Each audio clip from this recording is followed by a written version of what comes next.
Bonjour à tous, bienvenue sur notre Web TV en partenariat avec la CNAV Île-de-France. Je reçois aujourd'hui Bernard Ben Saïd qui est président du groupe AVEC. Bonjour Bernard. Alors, bonjour, moi aussi ravi d'être là cette année avec une nouvelle, effectivement un nouveau nom puisque j'étais directrice de l'Action sociale Île-de-France jusqu'à il y a quelques mois et je suis maintenant directrice du développement de l'action sociale parce qu'on a toujours des choses à faire, toujours des chantiers nouveaux. Exactement, voilà, il faut développer tout ça. Alors, on va commencer peut-être avec les 10 ans du PRIF peut-être. Oui, on a enfin fêté les 10 ans du PRIF. Alors, pour tout vous dire, on a fêté les 10 ans alors que le PRIF avait 11 ans. Mais bon, il y a eu une année qui compte pas, on va dire. Voilà, l'année du Covid est passée par là, donc on a pu fêter ça.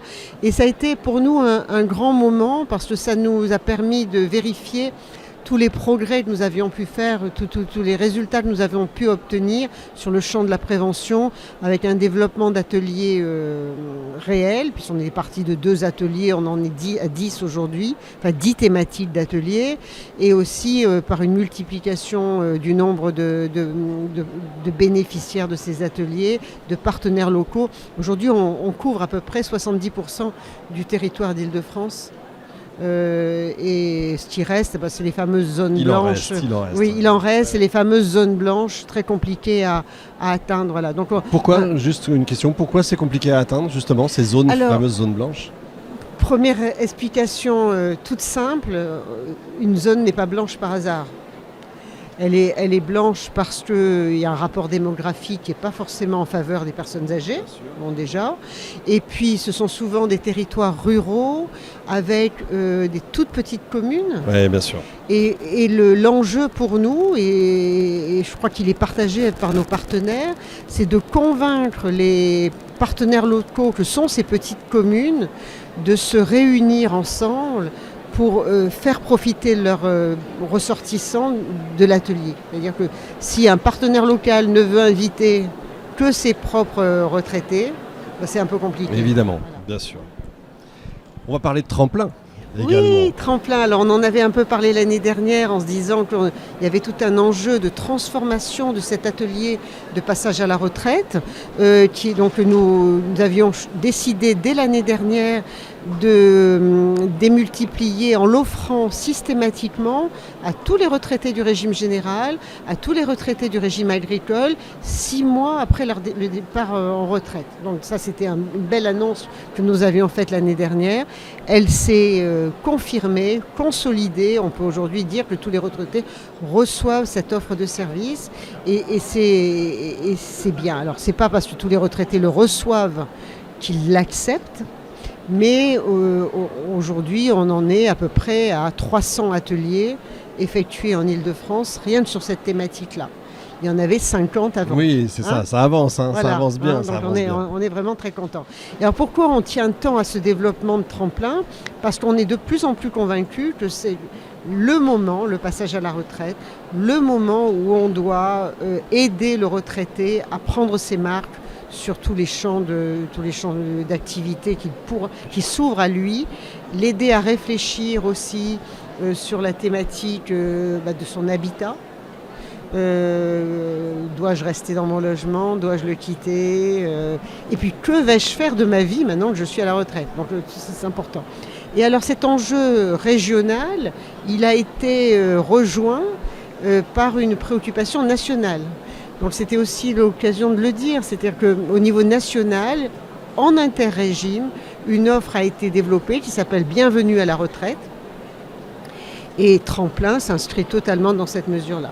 Donc grâce à cette reconnaissance nationale, Tremplin peut devenir encore plus un acteur de la promotion de la retraite en Île-de-France. Bon, c'est pas mal, de belles perspectives. Oui. Pour 2023, les enjeux selon vous ? Oui, alors c'est au-delà de ce développement-là, et c'est toujours en lien avec le PRIF. Le PRIF aujourd'hui est un acteur incontournable sur le champ de la prévention, ça on le sait, mais sur le champ de l'activité physique.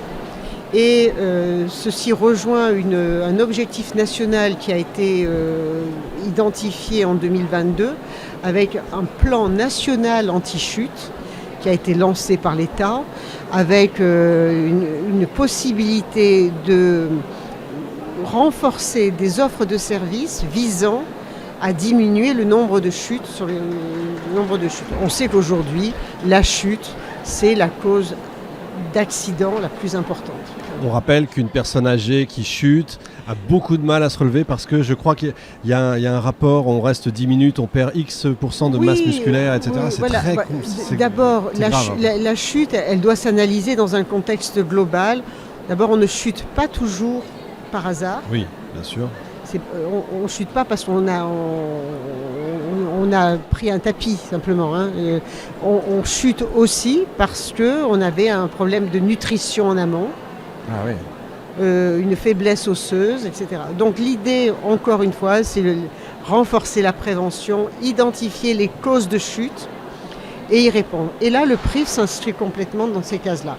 Donc le PRIF coche la case de l'alimentation, avec un atelier bien dans son assiette, qui va être renforcé encore en 2023, avec une offre d'adaptation du logement, sur lequel on est déjà au rendez-vous depuis longtemps, et avec depuis l'année dernière, et je crois que je l'avais annoncé aussi l'année dernière, des visites d'ergothérapie offertes à la suite de cet atelier-là.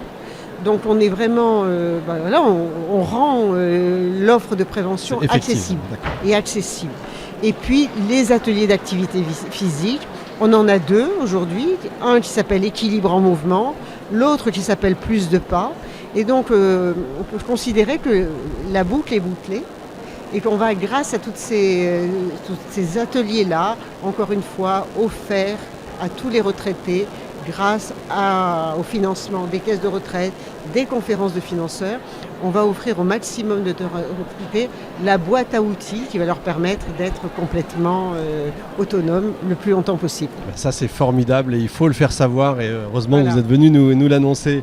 Voilà, fin de cet épisode. Merci beaucoup Christiane. Retrouvez évidemment toutes les autres interviews sur l'adresse qui va s'afficher sur votre écran. Un grand merci bien sûr à notre partenaire, la CNAV Île-de-France. A tout de suite pour un nouvel invité. Merci Christiane.